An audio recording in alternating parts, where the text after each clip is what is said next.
Carbohydrates are biomolecules that are composed of carbon, hydrogen, and oxygen atoms in the ratio of 1 to 2 to 1.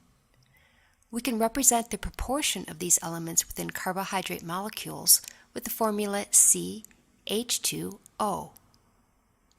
Most carbohydrates are characterized as either monosaccharides, disaccharides, or polysaccharides. The term saccharide is just another word for sugar. The prefixes mono, di, and poly refer to the number of sugars in the molecule.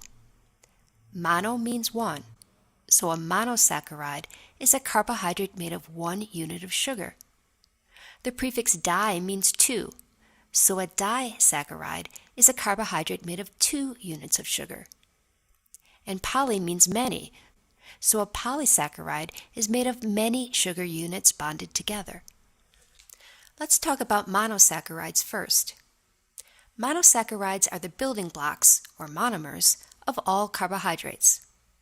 Common monosaccharides include glucose, fructose, and galactose. Glucose is by far the most abundant monosaccharide. It's water-soluble, easily transported through an organism, and is the energy source for cellular respiration and the production of ATP. Fructose is the primary monosaccharide found in fruits and plants, and galactose is the primary monosaccharide found in milk.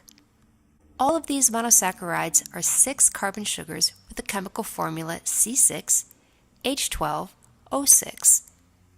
They can be depicted chemically as either straight chains or rings.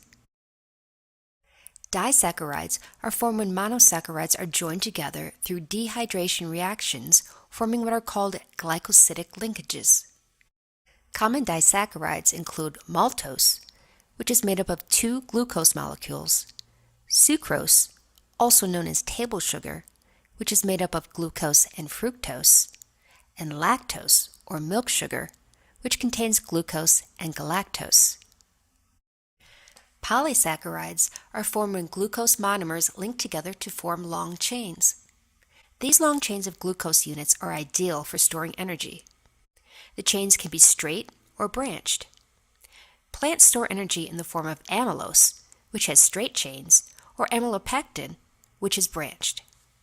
Animals differ from plants in that they store energy in the form of glycogen, which is a highly branched polysaccharide that can be broken down quickly to supply energy to tissues. Other polysaccharides, such as cellulose, chitin, and peptidoglycan, serve as structural molecules in organisms. The most abundant polysaccharide is cellulose. Cellulose is a straight-chain polymer of glucose, like amylose, but it differs in the configuration of the bonds between the glucose units. Most organisms are unable to break these bonds and cannot use cellulose as a source of energy. Instead, cellulose is used to add strength to plant cell walls. Chitin is a structural polysaccharide found in animals and fungi. It makes up the exoskeleton of insects and crustaceans. Its unique properties are a result of chitin having amino groups attached to its sugar monomers. Peptidoglycans are complex polysaccharides found in the cell walls of bacteria. The macromolecule is both flexible and rugged due to its structure. Each monomer of the polysaccharide has a peptide chain attached to it. Often, we refer to carbohydrates as being either simple sugars or complex carbohydrates. Monosaccharides and disaccharides are commonly referred to as simple sugars. The term complex carbohydrates refers to the polysaccharides.